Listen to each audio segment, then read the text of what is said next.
For centuries, historians have told us the same story. That the Great Pyramid is merely a tomb for a pharaoh, built by primitive workers using nothing but soft copper chisels and hemp ropes. But does this official narrative really add up? We are talking about 2.3 million stone blocks, some weighing as much as 80 tons. Stacked with such extreme precision that you cannot even fit a razor blade between them. Aligned to true north more accurately than our modern monuments. How could a civilization that supposedly hadn't invented the wheel achieve this? Could there be a lost chapter in human history that we are just beginning to understand? Welcome to History Unveiled. Today, we search for the true origins of ancient Egypt. Let's look at the mathematics. It gets even stranger. If you take the perimeter of the Great Pyramid and divide it by twice its height,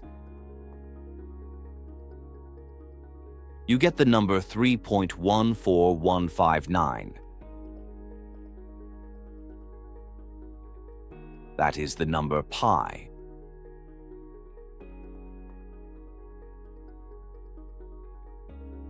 But we are told that pi wasn't discovered until thousands of years later by the Greeks. Is this a massive coincidence, or did they know the dimensions of the Earth? The Great Pyramid is also a scale model of our planet. If you multiply the pyramid's height by 43,200, you get the polar radius of the Earth.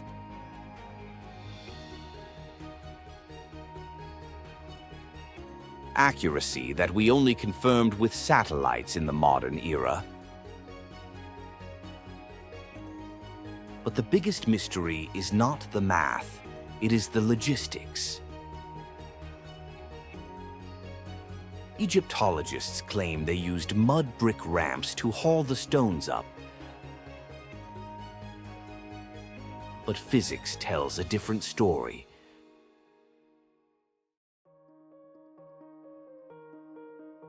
To reach the top, a straight ramp would need to be over a mile long.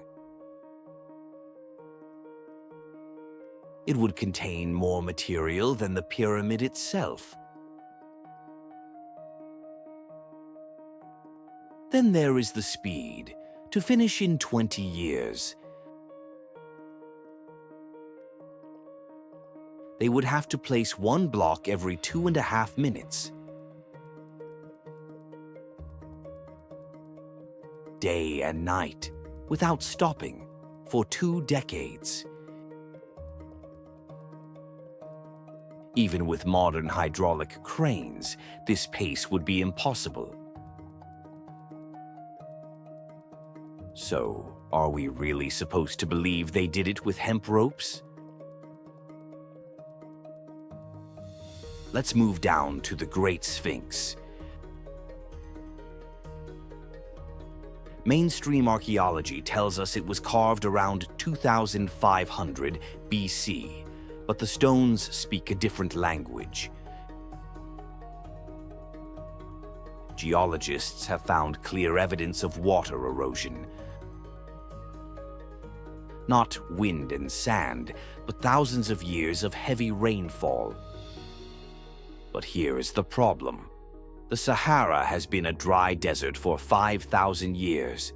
To find rain like that, we have to go back to the end of the Ice Age.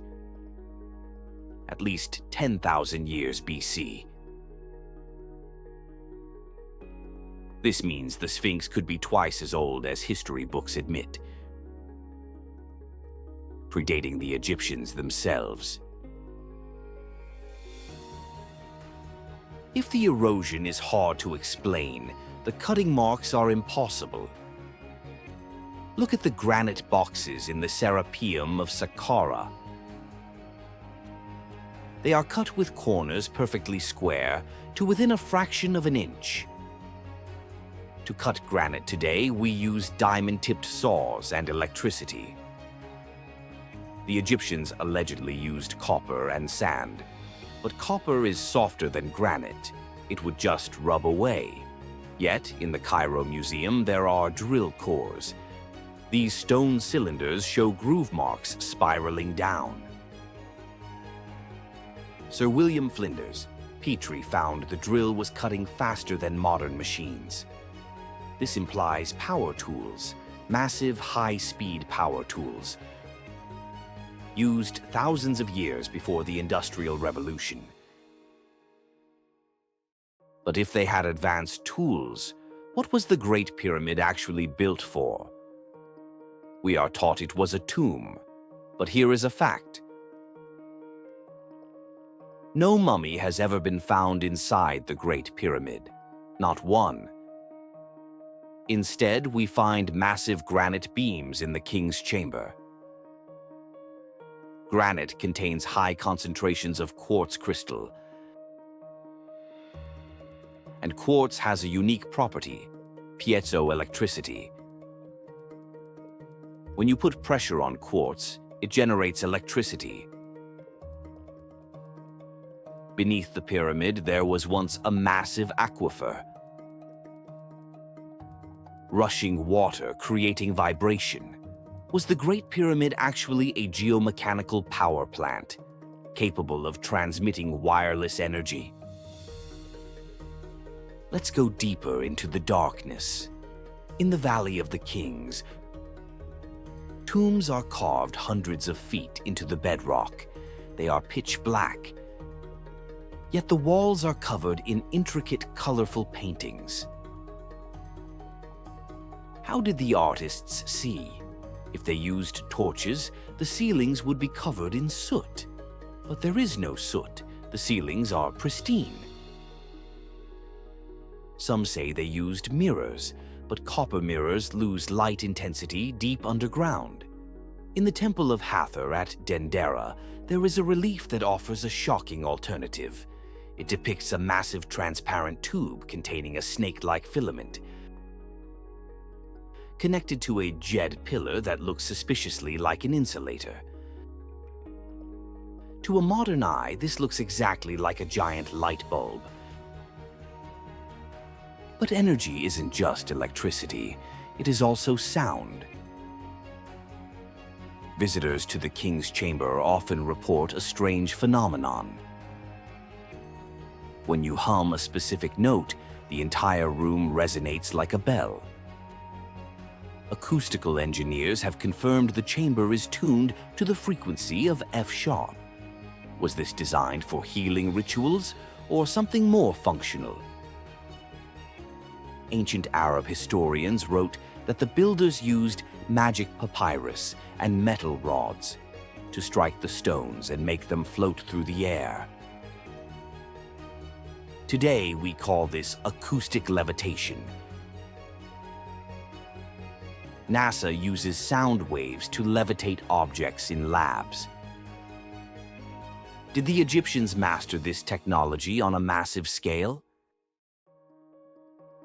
It's not just about technology, it is about a legacy written in the stars. Look at the layout.